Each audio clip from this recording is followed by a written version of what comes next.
గొప్ప మనసున్న లింగం యాదవ్ గారు నేను మళ్ళీ మీతో మాట్లాడతాను. దయచేసి రన్నింగ్ కామెంటరీ ఆపండి. మొత్తం అంతా ఫ్లాష్ అవుతుంది ఆడియో. ఒక్క నిమిషం వినండి. ఆయన ఎప్పుడు కూడా వినండి. చెప్పేది ఒక్క నిమిషం అండి, ఆగండి. ఆగమని చెప్పి నేను చెప్తా ఉన్నా. కేసీఆర్ గారు ఏ రోజైనా కూడా శత్రువుని కూడా బ్రతకమని దీవించేటువంటి వ్యక్తిత్వం కలిగిన వారండి. ఎందుకు చెప్తా ఉన్నామంటే ఒక టీవీ ఛానల్లో ఇలాగే కేసీఆర్ గారిని, సార్ మీరు ఏం చెప్తా ఉన్నారు, కొత్తగా కాంగ్రెస్ పార్టీ అధికారంలోకి వచ్చింది రేవంత్ రెడ్డి లాంటి వ్యక్తికి మీరు ఏం చెప్తున్నారు అంటే, రేవంత్ రెడ్డి గారు కేసీఆర్ లాంటి వ్యక్తి యొక్క చావును కోరుకున్నప్పటికి కూడా కేసీఆర్ గారు మీకు గొప్ప అవకాశం వచ్చింది, చిన్న వయసులో మీకు ప్రజలకు అవకాశం ఇచ్చిండ్రు, మీకు శుభాకాంక్షలు చెప్తా ఉన్నా, ప్రజలకు మంచి చేయండి అని చెప్పిండు. ఇవాళ అదే నాయకుడు ఎన్నికలు రాగానే ఏదో పూనకం వచ్చినట్టుగా ఏదో ఏమొస్తుందండి నాకు అర్థం కాదు. నిన్న జూబ్లీస్ కూడా రమ్మను, మీ నాయకుడు చేతగాక రాకుంటే ఒక్క నిమిషం రాకుంటే మేమేం చేస్తామండి? ఒక్క నిమిషం అండి. లింగం యాదవ్ గారు ఒక్క నిమిషం. ఆయన ఉందండి కామన్ సెన్స్. లింగం యాదవ్ గారు he does not know how to speak in the debate.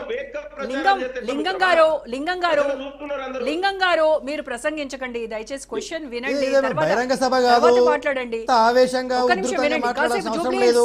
ఛానల్లో చాలా మంది ఉన్నారు. ఒక్క నిమిషం అరే ఒక్క నిమిషం ఆగండి. లింగం గారు వినండి. నవీన్ యాదవ్ అనగానే బీసీ అయిపోతాడు. ఒక్క నిమిషం ఆగండి.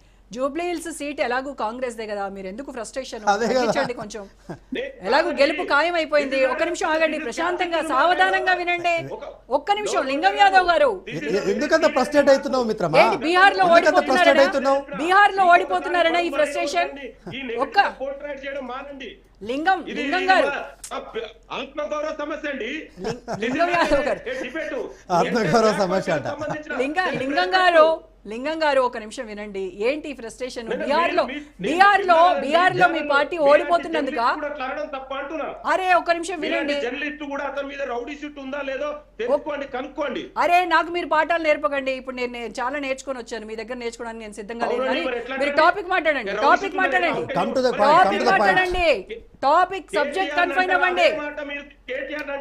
లింగం గారు ఎవరినైనా తప్పు ఎవరి వైపు ఉండే వాళ్ళని ఖచ్చితంగా అంటాను డెఫినెట్ గా అంటాను. తప్పు ఉంటే నేను అంటాను. ఎవరు రౌడీ షీటర్ కొడుకు అని మీరు అనుకున్నారు. నేనేం మాట్లాడలేదే దానికి. రౌడీ షీటర్ కొడుకు అని నేను అనలేదే. నేనన్నానా రౌడీ షీటర్ కొడుకు అని? చాలా మంది జర్నలిస్ట్ కూడా వేగంగా ప్రచారం చేస్తున్నారు.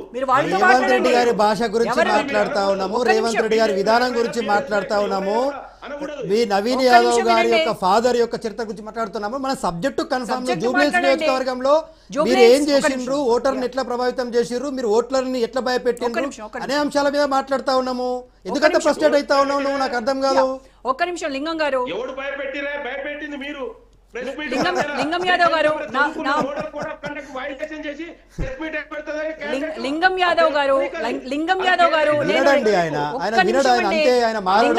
గారు నేను రిక్వెస్ట్ చేస్తున్నాను.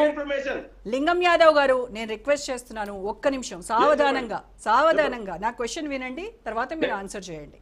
ఓకే, మిగతా గెస్ట్లు కూడా ఉన్నారు, వాళ్ళు కూడా మాట్లాడాల్సి ఉంది. ఈ ఆర్గ్యుమెంట్స్ వల్ల ఏమీ రాదు. ఒక్క నిమిషం కాసేపు జూబ్లీ మళ్ళీ నన్ను అడగనివ్వండి.